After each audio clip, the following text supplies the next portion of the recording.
Hello guys, मेरा नाम है सैम और इस वीडियो में हम एपिसोड 249 को डिटेल में एक्सप्लेन करने वाले हैं। वैसे इससे पहले के कुछ एपिसोड्स को मैंने एक्सप्लेन कर दिया है। अब जैसे ही वीडियो शुरू होता है तो हमें टैंग सैन को दिखाया जाता है जो कि रेड एंट एम्परर के सॉल ब्लेड से घायल होकर गिर जाता है और फिर तुरंत बैलेंस बनाकर खड़ा भी हो जाता है। इसके बाद टैंग सैन अपने सीगोट ट्राइडेंट को बाहर निकाल लेता है। अब खुद को प्रोटेक्ट करने और तीनों सॉल ब्लेड्स पर काबू पाने के लिए टैंग सैन सीगोट लाइट को रिलीज कर देता है। सबसे पहले वो रेड ब्लैक कलर के सॉल ब्लेड के अटैक स्पीड को अपने सीगोट लाइट से कम कर देता है और फिर तुरंत उसे अपने अंदर समाहित कर लेता है। इसके बाद वो ग्रीन ब्लैक और पर्पल ब्लैक कलर के सॉल ब्लेड पे कंट्रोल पाने के लिए अपना सीगोट ट्राइडेंट ऊपर उठाता है, परंतु तभी अचानक रेड ब्लैक कलर का सॉल ब्लेड टैंग सैन के सॉल बॉडी को चीरता हुआ बाहर निकलने लगता है। इस वजह से टैंग सैन फिर से घायल हो जाता है।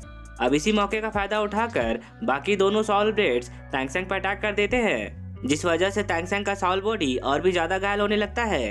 टैंग सैन के कमजोर पड़ते ही रेड कलर का एंड सॉल उसके बॉडी से बाहर निकल जाता है। इसके बाद टैंग सैन के god level 8 spider soul bones तुरंत बैक सपोर्ट देने के लिए बाहर निकल आते हैं और फिर तुरंत टैंग सैन के चारों ओर एक सुरक्षा घेरा बना देते हैं।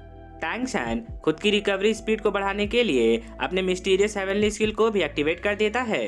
टैंग सैन के ये god level 8 spider soul bones किसी भी फिजिकल अटैक को आसानी से ब्लॉक कर सकते हैं, परंतु ये स्पिरिट फॉर्म में बने एंट इम्प्रेस के सॉल ब्लेड्स को नहीं रोक पाते हैं, जिससे टैंग सैन और भी ज्यादा घायल हो जाता है।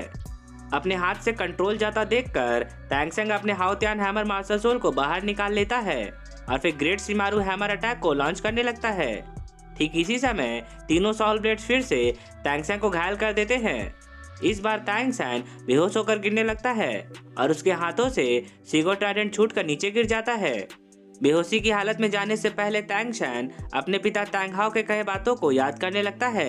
हाओतियान मास्टर टैंग हाओ टैंग सैन को ग्रेट शिमारू हैमर का कल्टीवेशन मेथड बताते हुए कहते हैं कि तूफान का कोई आकार नहीं होता, परंतु पत्तों का होता है। अगर तूफान में वेग ना हो तो गिरते हुए पत्ते कभी उड़ नहीं सकते हैं, लेकिन अगर पत्ते ही ना हो तो तूफान भी अपना सपोर्ट खो देता है। जब उत्तर से तेज हवाएं बहती है तो धरती और आसमान काले पड़ जाते हैं।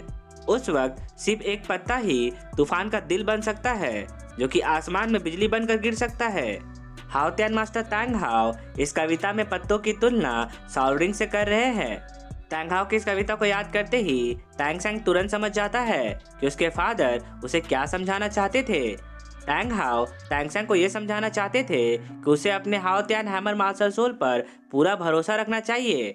हाओतियान हैमर मार्शल सोल को किसी के भी सपोर्ट की जरूरत नहीं है। अगर हाओतियान हैमर मार्शल सोल का ओनर अपनी पूर्ण निष्ठा के साथ अपने मार्शल सोल का इस्तेमाल करेगा तो हाओतियान हैमर उसे गजब के कारनामे करके दिखाएगा। इसलिए अब टैंग सैन सभी सपोर्ट सिस्टम को हटा लेता है और अपने हाओतियान हैमर के डेथ गॉड डोमेन को एक्टिवेट कर देता है। डेथ गॉड डोमेन के एक्टिवेट होते ही पूरा नजारा जम जाता है। इसके बाद टैंग सैन पूरे आत्मविश्वास के साथ ग्रेट शिमारू हैमर का इस्तेमाल करता है और सिर्फ 2 स्ट्राइक में तीनों सॉल ब्लेड्स को पीटकर उन पे काबू पा लेता है। ग्रेट शिमारू हैमर से पिटते ही तीनों सॉल ब्लेड्स सॉल रिंग के फॉर्म में आ जाते हैं और फिर एक एक करके हाओतियान हैमर में समाने लगते हैं। डेथ गॉड डोमेन के इफेक्ट के कारण हाओतियान हैमर और आसपास का वातावरण लाल हो जाता है। तीनों सॉल रिंग्स को एक साथ एब्जॉर्ब करते हुए टैंग सैन को टैंग हाओ की कई बातें याद आने लगती हैं।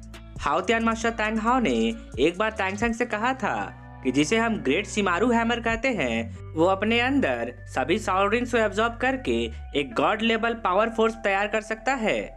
जितने भी सॉल रिंग्स हाओतियान हैमर में इंजेक्ट होते हैं वो प्योरेस्ट पावर में बदल जाते हैं। ग्रेट शिमारू हैमर के लिए सॉल रिंग्स तूफान में गिरी हुई पत्तियों की तरह है। अब टैंग सैन अपने इनर वर्ल्ड में तीनों सॉल रिंग्स को एब्जॉर्ब करके टैंग हाओ की कही कविता को दोहराते हुए कहता है कि जब हाओतियान हैमर तबाही मचाएगा तो दुनिया के हर एक कोने में हाहाकार मच जाएगा। ग्रेट शिमारू हैमर को शताब्दियों तक याद रखा जाएगा। बस इन्हीं पंक्तियों के साथ ही हमें टैंग हाओ का सबसे एग्रेसिव और पावर पैक रूप दिखाया जाता है। अब ग्रेट शिमारू हैमर का फुल अप्रूवल मिलते ही टैंग सैन अपने हाओतियान हैमर को ऊपर की ओर छोड़ देता है और फिर तीनों सॉल रिंग्स को हाओतियान हैमर में इंजेक्ट होने का आदेश देता है। आदेश मिलते ही तीनों सॉल रिंग्स एक साथ हाओतियान हैमर में समाहित होने लगते हैं। हाओ तियान हैमर मार्शल सोल में साउंड रिंग्स ऐड होते ही हैमर का वजन भयानक रूप से बढ़ने लगता है। जिस चट्टान पर टैंगसेंग अपने हाओ तियान हैमर को रखकर तीनों साउंड रिंग को एब्जॉर्ब कर रहा था, उस चट्टान में अचानक बड़ी बड़ी दरारें पड़ने लगती हैं। इस वक्त टैंगसेंग का हाओ तियान हैमर लाखों केजी का वजन जनरेट कर रहा था, जिस वजह से आसपास की चट्टानें टूट रही थी। भले ही टैंगसेंग ने तीनों 90,000 साल के साउंड रिंग्स को एक साथ एब्जॉर्ब कर लिया था, परंतु जबरन तीनों साउंड रिंग्स को एक साथ एब्जॉर्ब करने के कारण तीनों साउंड रिंग्स में जंग छिड़ जाती है और वे तीनों साउंड रिंग्स टैंगसेंग के अंदर आपस में ही टकराने लगते हैं। इस वजह से टैंगसेंग का स्पिरिट पावर डैमेज हो जाता है। अब इसी समय टैंगसेंग को महसूस होता है कि उसके आसपास एक बहुत ही पावरफुल एनिमी पहुंच चुका है, जो कि बहुत देर से इसी ताक में रुका हुआ था कि कब टैंगसेंग तीनों साउंड रिंग्स को एब्जॉर्ब करने के दौरान खत्म हो जाएगा। परंतु जब उसने देखा कि टैंगसेंग ने तीनों साउंड रिंग्स को सक्सेसफुली एब्जॉर्ब कर लिया है, तो वो अपनी उत्सुकता को रोक नहीं पाई और टैंगसेंग के डिवाइन सेंस के रेंज में पहुंच गई। एक पावरफुल एनिमी के प्रेजेंस को फील करते ही टैंगसेंग समझ जाता है कि इस वक्त वो मेडिटेट करके अपने डैमेज हुए स्पिरिट पावर को रिकवर नहीं कर सकता है। इसलिए अब वो अपनी आंखें खोल लेता है और एंजल फेदर की ओर देखते हुए उस छुपे हुए एनिमी को सामने आने को कहता है। टैंगसेंग की चुनौती को सुनते ही वो छुपा हुआ एनिमी अपनी 5th solid skill secret sword attack को लॉन्च कर देती है। अटैक लॉन्च होते ही एक बहुत ही बड़ा तलवार बादलों से होते हुए सीधा टैंगसेंग के ऊपर गिरने लगता है। ठीक इसी वक्त टैंगसेंग का सीगोड ट्राइडेंट घूमकर उसके पास पहुंचता है और सीक्रेट स्वॉर्ड को टैंगसेंग के ऊपर गिरने से रोकने लगता है। टैंगसेंग तुरंत इस समय का फायदा उठाता है और जंप करके उस जगह से दूर हट जाता है।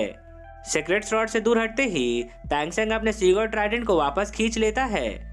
अटैक एरिया से दूर हटते हुए टैंगसेंग सोचने लगता है कि ये सीक्रेट स्वॉर्ड वही साउल स्किल है जो उसने सालों पहले तियानदाओ पैलेस में हुई लड़ाई के दौरान देखा था।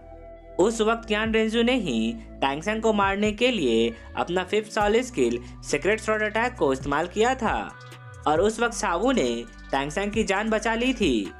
उस वक्त कियान रेंजू ने साउल स्किल का इस्तेमाल अपने डोमेन फील्ड के साथ किया था ताकि उसका अटैक और भी ज्यादा पावरफुल बन जाए, परंतु इस वक्त कियान रेंजू ने अपने डोमेन फील्ड का इस्तेमाल किए बिना सीक्रेट स्वॉर्ड अटैक को लॉन्च किया था और इस वक्त सीक्रेट स्वॉर्ड का अटैक इफेक्ट पहले से कहीं ज्यादा पावरफुल था।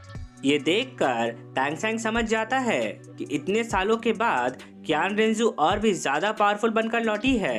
टैंगसेंग को भागता देखकर कियान रेंजू अपने पवित्र एंजल स्वॉर्ड के किसी सब स्किल का इस्तेमाल करती है और टैंगसेंग के ऊपर हजारों तलवार बरसाने लगती है।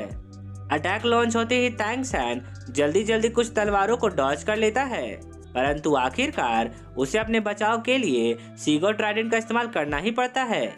हजारों स्वॉर्ड्स को ब्लॉक करते हुए टैंगसेंग दूर हट जाता है और फिर आसमान की तरफ देखने लगता है। तभी आसमान से कियान रेंजू नीचे उतरती है और टैंगसेंग की ओर देखते हुए कहती है, टैंगसेंग तुम्हें देखे बहुत ही लंबा वक्त बीत चुका है। कियान रेंजू कितना कहते ही एपिसोड 249 का पहला पार्ट खत्म होता है। इसका दूसरा पार्ट मैं जल्दी अपलोड कर दूंगा। सो गाइस, आई होप कि आपको ये वीडियो अच्छी लगी होगी और अगर आपको मेरा एक्सप्लेनेशन पसंद आया हो तो इस वीडियो को एक लाइक करना तो बनता है और अगर आप एक नया नाम लवर हैं तो मेरे चैनल को जरूर सब्सक्राइब कर ले, क्योंकि मैं ऐसे ही वीडियोस लाता रहता हूँ। तो अब मैं आपसे मिलता हूँ इसके अगले पार्ट के साथ। तब तक के लिए take care and good day.